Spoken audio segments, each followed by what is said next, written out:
Hello students, welcome to second lecture of History Chapter 1, The French Revolution.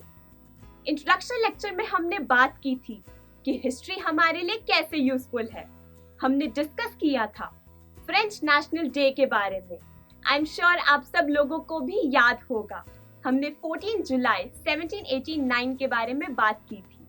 हमने ये भी समझा था कि इस चैप्टर को अच्छे से जानने के लिए हम कौन कौन से एरियाज को स्टडी करेंगे. दोस्तों, आज हम थोड़ा सा और आगे बढ़ते हैं और जानते हैं French society in 18th century के बारे में.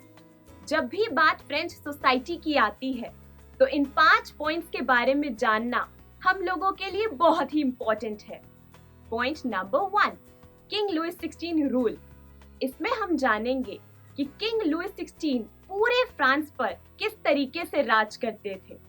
Point number 2, a society of estates. इससे हमें पता चलेगा कि फ्रेंच सोसाइटी किन किन कैटेगरीज में डिवाइडेड थी और इन कैटेगरीज के लोगों के पास कौन कौन से राइट्स थे. Point number 3, struggle to survive. इसमें हम जानेंगे कि किंग लुइस 16 रूल की वजह से कैसे फ्रांस के लोगों का जीना बहुत ही मुश्किल होने लगा था. Point number 4, the rise of middle class, जो हमें बताएगा कि मिडिल क्लास के लोगों ने फ्रेंच सोसाइटी के लिए फाइट करना क्यों शुरू कर दिया था. Point number 5, the contribution of philosophers. दोस्तों, इसमें हम 3 बहुत ही इंटरेस्टिंग फिलोसोफर्स के बारे में जानेंगे और उनके लिखी बुक्स के बारे में भी डिस्कस करेंगे. फ्रेंड्स, आज हम इन 5 पॉइंट्स को बहुत ही आराम से और बहुत ही डिटेल में समझने वाले हैं.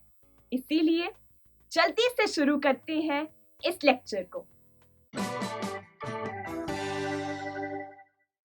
दोस्तों, 13th सेंचुरी से ही बर्बन फैमिली फ्रांस पर राज करती आ रही थी.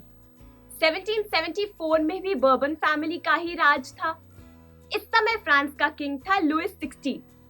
लुइस 16 ने 20 इयर्स की एज में ही किंगडम ऑफ फ्रांस को संभालना शुरू कर दिया था. लुइस 16 की वाइफ, जो कि फ्रांस की प्रिंसेस भी थी, उनका नाम था मैरी एंटोइनेट. मैरी एंटोइनेट पूरे फ्रांस में अपने हेयर स्टाइल्स के लिए बहुत ही फेमस थी.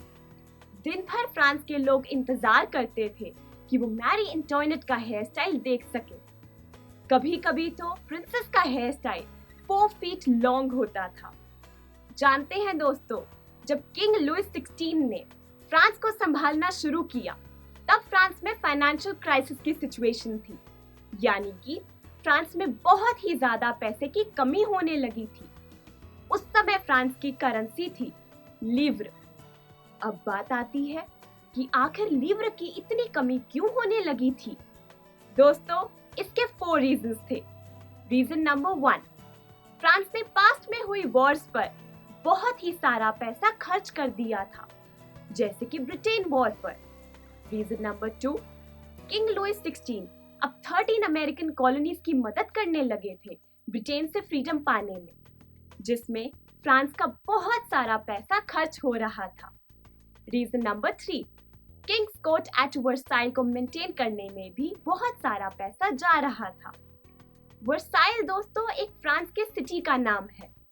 17th सेंचुरी में किंग लुइस 16 के लिए वर्साइल में एक पैलेस बनाया गया, इसीलिए हम कहते हैं पैलेस ऑफ वर्साइल. जानते हैं दोस्तों, उस समय उस पैलेस को शीशे और बहुत ही कीमती हीरो से बनाया गया था. करीब 700 कमरे बनाए गए थे और कहा जाता है कि एक टाइम में करीब 5000 लोग इस पैलेस में बहुत ही आराम से रह सकते हैं. इस पैलेस में किंग का कोर्ट भी था और इस कोर्ट को भी बहुत ही कीमती हीरो से बनाया गया था. इसीलिए किंग्स कोर्ट को मेंटेन करने में बहुत ही सारा पैसा खर्च हो रहा था. पॉइंट नंबर 4, फ्रांस ने बहुत सारा पैसा उधार लिया हुआ था, इसीलिए बहुत पैसा इंटरेस्ट पेमेंट में भी जा रहा था. अब किंग लुइस 16 ने सोचा कि अगर फ्रांस की फाइनेंशियल क्राइसिस की सिचुएशन को सॉल्व करना है तो कुछ तो सोचना पड़ेगा. जानते हैं दोस्तों, एक आइडिया सोचा किंग लुइस 16 ने कि क्यों ना फ्रांस के लोगों से टैक्स ले लिया जाए और इस प्रॉब्लम को सॉल्व कर दिया जाए. अब हम लोगों के लिए जानना बहुत ही जरूरी है कि आखिर ये टैक्स फ्रांस के कौन से लोग पे करेंगे? इसके लिए हमें पहले समझना पड़ेगा अ सोसाइटी ऑफ एस्टेट्स के बारे में कि आखिर फ्रेंच सोसाइटी किन किन कैटेगरीज में डिवाइडेड थी। इसको जानने के बाद हम कह पाएंगे कि आखिर किस कैटेगरी के लोग कितना टैक्स पे करते थे। बात करते हैं सोसाइटी ऑफ एस्टेट्स के बारे में।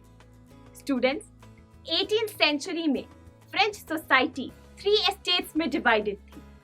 एस्टेट 1, जिसे हम क्लर्जी भी कहते हैं। टोटल फ्रेंच पॉपुलेशन के 5 to 10% लोग इस कैटेगरी में आते थे। इस कैटेगरी में मेनली प्रीस्ट या फिर ऑफिशियल्स ऑफ चर्च ऐसे लोग आते थे। इन लोगों के पास फ्रेंच सोसाइटी में मैक्सिमम अमाउंट ऑफ पावर होती थी। एस्टेट 2, जिसे हम नोबिलिटी भी कहते हैं। इस एस्टेट में मेनली लैंडलॉर्ड्स आते थे। टोटल फ्रेंच पॉपुलेशन के सिर्फ 1 या 2% लोग इस कैटेगरी में आते थे। थर्ड एस्टेट, जिसे हम पेजेंट्री भी कहते हैं। इसके बारे में जानना बहुत ही इंपॉर्टेंट है क्योंकि 90% फ्रेंच पॉपुलेशन इस कैटेगरी में आती है। इस कैटेगरी में peasants, landless labour, merchants, lawyers या फिर बिग बिजनेसमैन जैसे लोग आते थे। क्या आप जानते हैं, जब किंग लुइस 16 ने डिसाइड किया कि फ्रांस के लोगों से अब टैक्स लिया जाएगा, तो ये सारा का सारा टैक्स सिर्फ और सिर्फ थर्ड एस्टेट के लोग देते थे। सोच के देखिए, जो लोग ऑलरेडी बहुत पुअर हैं, उनसे ही सारा का सारा टैक्स लिया जाता था। इनफैक्ट फर्स्ट एस्टेट के लोग भी थर्ड एस्टेट के लोगों से टैक्स लेते थे, जिसको हम टाइथ कहते थे। सेकंड एस्टेट के लोगों के पास भी राइट था कि वो थर्ड एस्टेट के लोगों से अपना काम करा सकते थे, फिर चाहे वो नोबिलिटी के घर में जाकर काम करना हो या फिर नोबिलिटी के फार्म्स में काम करना हो। इस टैक्स लेने की पॉलिसी से थर्ड एस्टेट की लाइफ बहुत ही खराब हो गई थी।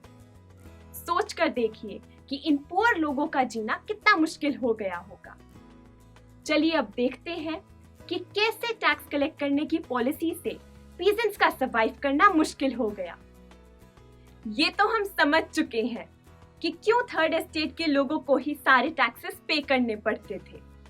लेकिन क्या आप जानते हैं कि इसकी वजह से फ्रांस में सबसिस्टेंस क्राइसिस की सिचुएशन आने लगी थी। सबसिस्टेंस क्राइसिस की सिचुएशन में लोगों को फूड शॉर्टेज और लाइफ की बेसिक नेसेसिटीज की कमी होने लगती है। फ्रांस की population day by day increase हो रही थी। लोगों की फूड की डिमांड भी बढ़ रही थी, लेकिन दोस्तों फूड ग्रेन्स की सप्लाई इंक्रीज ही नहीं हो पा रही थी। इस पूरे सिनेरियो की वजह से फूड ग्रेन्स के प्राइसेस बहुत ज्यादा बढ़ने लगे। आप खुद सोच कर देखिए, जो लोग ऑलरेडी बहुत पुअर हैं, जो सारे टैक्सेस भी पे कर रहे हैं, वो इतने एक्सपेंसिव फूड ग्रेन्स को कैसे खरीद पाते। इनफैक्ट थर्ड एस्टेट के लोगों के लिए ब्रेड खरीदना भी बहुत मुश्किल हो रहा था। इस सिचुएशन में बदलाव लाने के लिए मिडिल क्लास ने आगे आना शुरू किया। मिडिल क्लास में मेनली डॉक्टर्स, लॉयर्स, इंडस्ट्रियलिस्ट और गवर्नमेंट ऑफिशियल्स आते थे। ये लोग न्यू आइडियाज और एजुकेशन में बिलीव रखते थे। इन लोगों का एक ही मोटिव था, फ्रांस में इक्वालिटी और फ्रीडम लाना। आप सबको जानकर हैरानी होगी कि फ्रेंच रेवोल्यूशन के आइडिया को सक्सेसफुल बनाने में फिलोसोफर्स का बहुत ही मेजर रोल रहा है। 3 ऐसे फिलोसोफर्स हैं जिन्हें हम कभी नहीं भूल सकते, मॉन्टेस्क्यू, रूसो और जॉन लॉक। इन तीनों फिलोसोफर्स ने इक्वालिटी, लिबर्टी और फ्रेटर्निटी के आइडियाज को अपनी बुक्स में पब्लिश करना शुरू किया। बुक्स के नाम थे the spirit of laws, the social contract और 2 ट्रीटीज ऑफ गवर्नमेंट। इन तीनों बुक्स की मदद से फ्रांस के लोगों ने इक्वालिटी के आइडियाज को आपस में डिस्कस करना शुरू कर दिया। इन बुक्स की वजह से फ्रांस के लोगों में हिम्मत आने लगी कि वो अपने राइट्स के लिए फाइट कर सकते हैं। सो फ्रेंड्स, अब हम जान चुके हैं कि फ्रेंच रेवोल्यूशन आखिर क्यों शुरू हुआ था। अगले लेक्चर में हम डिस्कस करेंगे आउटब्रेक ऑफ फ्रेंच रेवोल्यूशन के बारे में, जिसमें हम कॉन्स्टिट्यूशनल मोनार्की को डिस्कस करेंगे। So friends, thank you for watching. अब हम मिलेंगे अगले लेक्चर में। आई एम श्योर स्टूडेंट्स आपको ये वीडियो बहुत पसंद आया होगा, तो इसी तरह से एक मजेदार तरीके से अपने हर कॉन्सेप्ट को क्लियर करने के लिए डाउनलोड कीजिए PU Stack ऐप, जहां आपके लिए और भी कई सारे ऑप्शंस हैं, जैसे कि आपके लिए सैंपल पेपर्स हैं, back exercise solution, step videos and much more. So what are you waiting for? Download the app now.